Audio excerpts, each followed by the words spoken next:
Hit news on the hour, the half, and when it breaks. Streaming live at WLSAM.com. A century of service and beyond to Chicago. I'm Nick Gale on the Big 89, WLS. 8:06, never enough time to talk to Clayton Harris or Eileen O'Neill Burke. They'll both be back. In the case of Eileen O'Neill Burke, the thing I mentioned as she was leaving is going after the Catholic Church. Yeah. And in regards to how the church handled or didn't handle sexual predators in their midst. You talk about a tough day at work, take on the Catholic Church in Chicago or New York or Boston.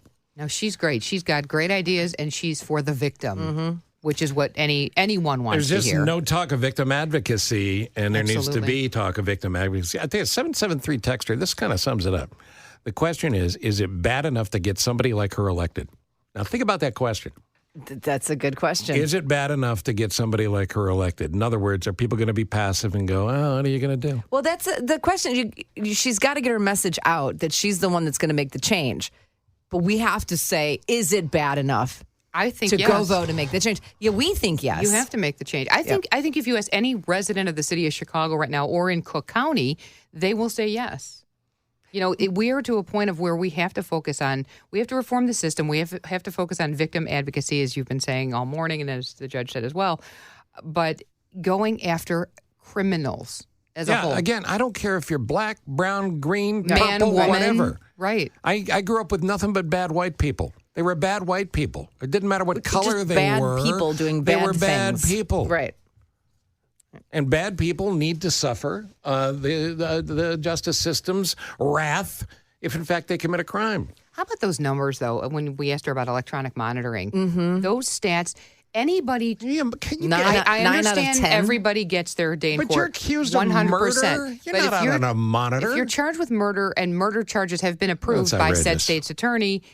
You shouldn't be on electronic monitoring, at least in my opinion. The funny thing is... Hold on 1 second here, because our guest is here. We haven't even said hello. Look at him there. He's okay. He'll be fine. Look at him. Look at him. Yeah. He waited patiently the entire last half hour. Pat Brady's here. I have a question before we right out of the gate. I mean, you were in the room when we were talking to Judge Burke. Who is J.B. Pritzker supporting, and who is he going to write checks for? I don't know. I suspect that he might stay out of it. Financially or publicly or both? Or both, yeah. I at this point, I think he's staying out of it. It's probably a smart move. He didn't get that engaged until towards the end in the mayor race either, if I remember. In fact, I don't think he ever publicly endorsed. I don't think he did either. Brandon. I think behind the scenes he might have been helping. But as long as he's governor, he needs a strong, effective state's attorney, somebody who's really good at the job. He doesn't have that now, so doesn't it serve him well to actually be in it? Yeah, if you go on the assumption that good governance, good politics, yeah. But I think politically he's probably smart to stay out of it because it's going to split some groups and people that he doesn't necessarily need to irritate. Right. He probably has his pick, and there's probably people behind the scenes that might be helpful, but I would be surprised if he came up. Even if he's not writing checks, he has plenty of influence to talk to people who do write checks. No, he's the most powerful Democrat probably in the country now. One of the most powerful in the country. Yeah, but like you said, too, he's not outwardly going to support someone like he did when the mayoral race was happening. But behind the scenes, what does he do? Yeah, I think that he understands that the crime problem is a problem and that the Kim Foxx approach was a massive failure and that we need a new approach to that. And Clayton doesn't represent a new approach. He's going to be just like Kim Foxx. And I think Justice Burke is a new approach. And, I mean, you do have to be mindful. It's not like when back in the day when I was in the state's attorney's office, it was all, law and order, lock them all up. There is, I think, a legitimate concern on justice reform and some things that were done back 100%. In the day that weren't great. Absolutely. But that doesn't mean, and this, I'm glad to hear the emphasis on victims because I didn't hear Kim Foxx once, ever, in 8 years talk about victims. And my first day in the office 35 years ago, they said the most important people in this process are the victims. So I think we need to get back to, because the victims, what drives me crazy is some of the communities that are lining up with Clayton don't understand that most of the victims come from their community. Right. Cookie writes, unfortunately, not everybody in the city of Chicago and Cook County do think it's bad enough.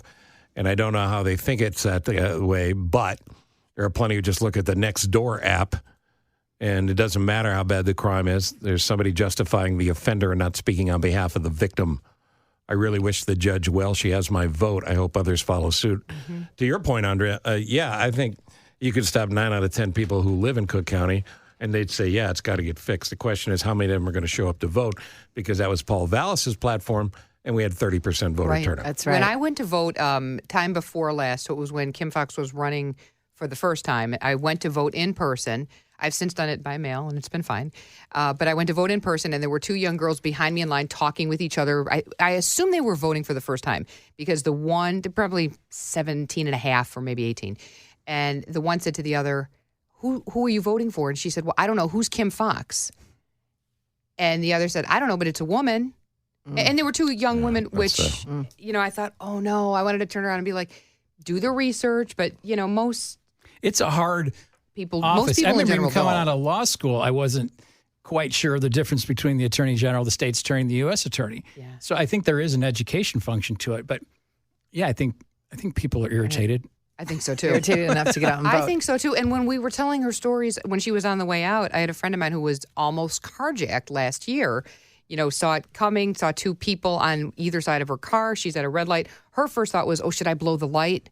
Right. She don't want to break the law. She's scared to death. And she said the light eventually turned green. She floored it. They were left kind of in the dust. But she was terrified by that. I mean, if you're a victim of a, and people say, well, it's just your cell phone. You just give it up. You can replace it. But being a victim of that crime, that stays with you. man Of course it or stays with woman, you have guys. We had a former intern who got robbed on the L. Yeah.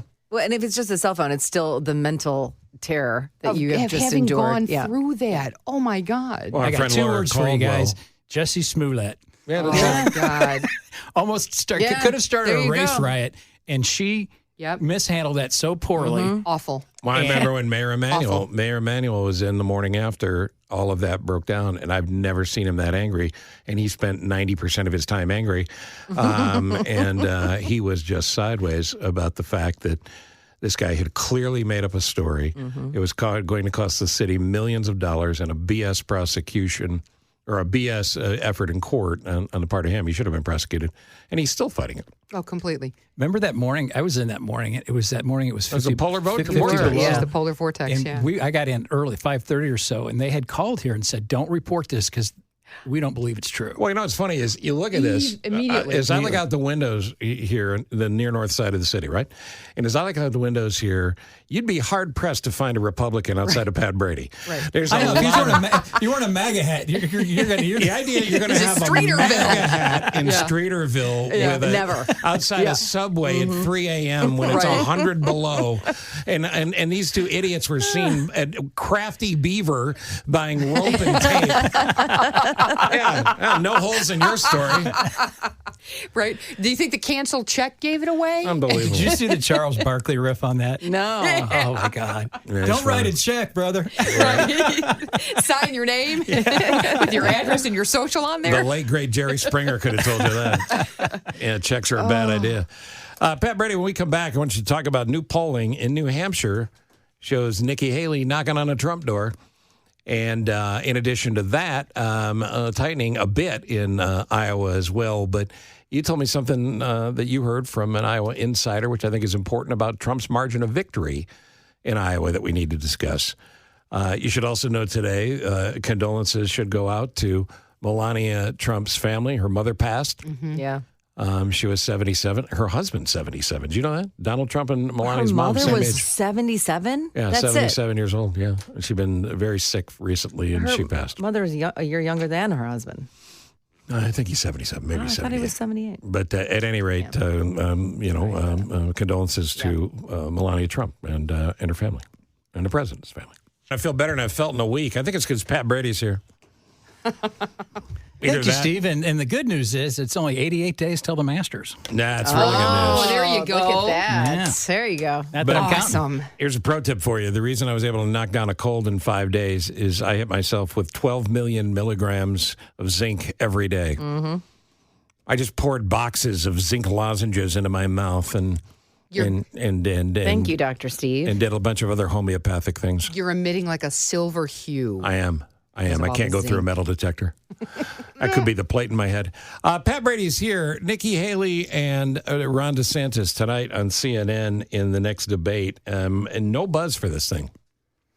Yeah, it's interesting, but it's an important component of this campaign. I think it is, yeah. The Iowa caucuses are on Monday. The momentum is clearly with Haley, but I think it's the first time you're going to see those two go head-to-head, and the people that are paying attention in Iowa will be watching, as they have been to the town halls that they've each had on CNN, on Fox, and I think there's a clear choice there. But I'm heading over Sunday to do my caucus. Well, you'll call us Monday morning from there, yes? Yeah, and then the caucus is Monday night. I think And I'm then speaking Tuesday morning. Monday morning, I've just been told Monday morning we'll be on the air. You'll call us Tuesday morning, correct? Yep. I'll swing in on my way back from Iowa. Good. Yeah. Stop at the I-80 truck stop. Yeah. Like we always do. we did in 16. Okay, so he is clearly in the lead, not by much in Iowa, No, he's in big lead in Iowa. but not as big as, because we were talking about this off the air, 50% or 51, whatever Well, number you want to look at. 51.3. And that is not, according to you, Pat Brady, that's not overwhelming. That's not, in what Why does is the typically a margin conservative of state. victory for Trump matter in Iowa? Well, primaries are momentum contests, right? You win a primary, you go to the next state with the wind at your back. What is happening here is President Trump has, for weeks, and his surrogates have said this is going to be a whitewash. He's going to win by 40 points. Iowa's a foregone conclusion. Well, the reality is he polls right about 50% in Iowa, which means 50% of the voters, Republican voters in a very conservative state don't support him. If he gets at 50% or lower, that's a loss. If Nikki Haley or Governor DeSantis get within 10 or 15 points, that's a perception momentum loss going into New Hampshire the following week. So and I think they made a mistake playing up expectations. It's all an expectations game, and he's been telling everybody that he's going to cruise, and he may well, but if he doesn't win by 30 or 40, then it's going to be spun as a loss. Remember in 92, Bill Clinton called himself the comeback kid, but people don't remember he got second place in New Hampshire. Right. But if she wins New Hampshire, which would be the first primary in the country, she's down by 6 points, which is extremely close. She's gaining by the day. If she could somehow win in New Hampshire, is that a game changer? Oh, sure. That is a game changer, but it's going to be a slog. But you got New Hampshire, which I think she will end up winning. And remember, in New Hampshire, independents can vote, and they can vote for a Republican candidate. Open primary. John McCain did it in 2000. He had fourth place in Iowa, went to New Hampshire against the establishment candidate, George W. Bush, and beat W by 19 points. I look at crowd size more than I do at the polls, and she's packing it in. And in last campaign cycle, or the first time with Trump, he didn't campaign there. We didn't have this on the ground enthusiasm or ground game that we'd seen in the past. We're kind of returning to normal New Hampshire. But then a month later, you go to South Carolina, her home state, where she's actually polling pretty well. How many presidents since 1972, 50 plus years ago, how many presidents since 1972 won Iowa? Republican or Democrat? Doesn't matter. 2. And they are? No, your answers. Oh. I'm asking your answer. I'm going to go with what Pat said, too. Well, yeah, I will too. 3. I was going to say 3, but I didn't want to disagree with Brady. Exactly. I think most people would have thought half, maybe more. But only 3 presidents won the Iowa caucuses. Jimmy Carter in 76, Obama in 08, and Bush in 2000. The thing is in Iowa that their momentum Trump's organization. In 08, Huckabee came out of nowhere with no money and won. Same thing happened in 12 with Santorum. No money, no organization. And he beat Mitt Romney, who had everything. So right now, the Nikki Haley has the momentum. It's a real momentum. And if she can get second place and beat Governor DeSantis, who was the establishment kind of candidate, I think that sets her up well for New Hampshire. Well, we put so much conversation and thought into this, and it's only 3 presidents in all of those years. Talk about the debate tonight, because that's DeSantis and Haley. You said Haley's got the momentum. What are you looking forward to tonight, and how does that maybe change what happens in Iowa? I think the 10 or 15% of Iowa people that are going to tune in that are undecided will see the contrast between the two. And Governor DeSantis is a very cookie-cutter Republican message, very down the line on all the Republican issues, whereas I think Governor Haley, is much more appealing as a candidate. She just has a little softer touch. She's better on foreign policy, and she doesn't really do anything to offend you. And she talks about consensus building, a new generation. She has a great answer on abortion. She is very conservative, but doesn't scare people away like some of the conservatives do. I think that's her ace in the hole. She's just a very likable, competent, smart woman, which I think a lot of people, even independents and Democrats, I think find very appealing. And the reality is, listen, I want to win. I don't like Democrat control. Nikki Haley beats Joe Biden in the most recent polls by 17 points. Trump by a couple. Same with DeSantis. So if we want to win, we've got a great conservative candidate you can get fired up about that actually is going to turn the party around, probably going to help us here greatly in Illinois, in the suburbs where we've been getting killed. So let's seize the opportunity. And it's not like she's not conservative.